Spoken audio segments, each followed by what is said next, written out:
Greetings, Voyagers. Wanted to show you the damage that battery acid can cause and how dangerous it can be. Now, this was from my car battery, not the house battery in my van. The battery in my van, the chambers have screw-in caps, which are much better because they just easily screw in and out.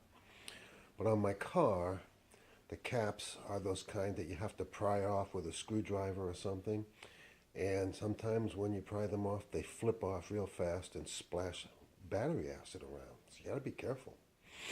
This is what happened to my coat. This is my new winter coat from Walmart. I'm not gonna get too upset about it. The coat was only $27.95. So pretty cheap. It's fairly warm. But for that kind of money, I'm not going to get upset about this. See, there's one spot right there. You can see the splash pattern. It started there down at my wrist. There's another little spot there. And then it flew all the way up to the shoulder area. See all these holes? Look at this. Look at that. That's from battery acid.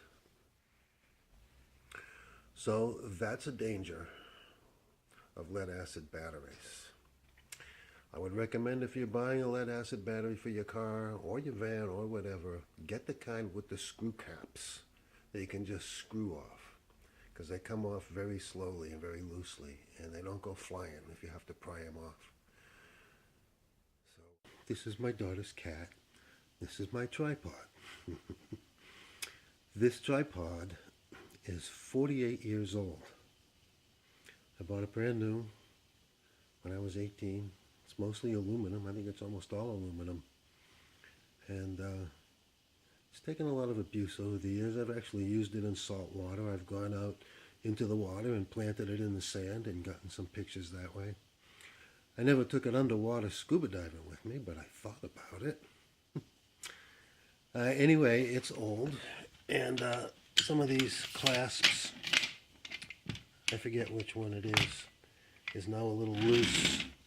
And it doesn't always stay tight. Sometimes one of these legs will start slipping back in. And one of them has a foot that comes off. Doesn't stay on anymore.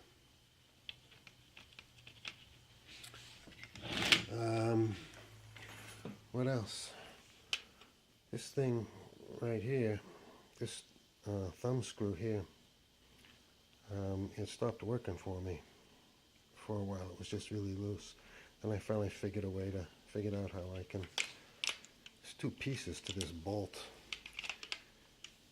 Anyway, I found a way to squeeze them back together and have it screw back tight again, so that's working now.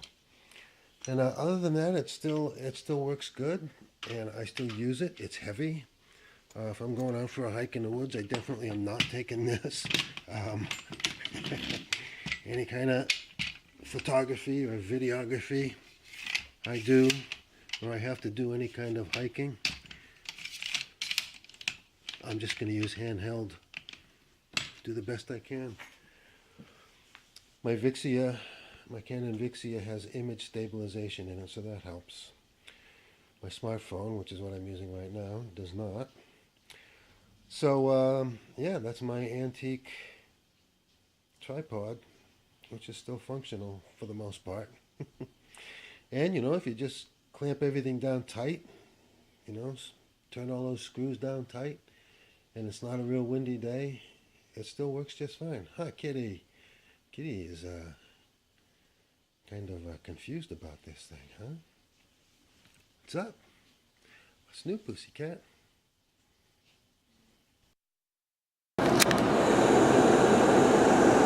Wild turkeys. Yeah, you go, girls, boys. Look at these. Big fat ones.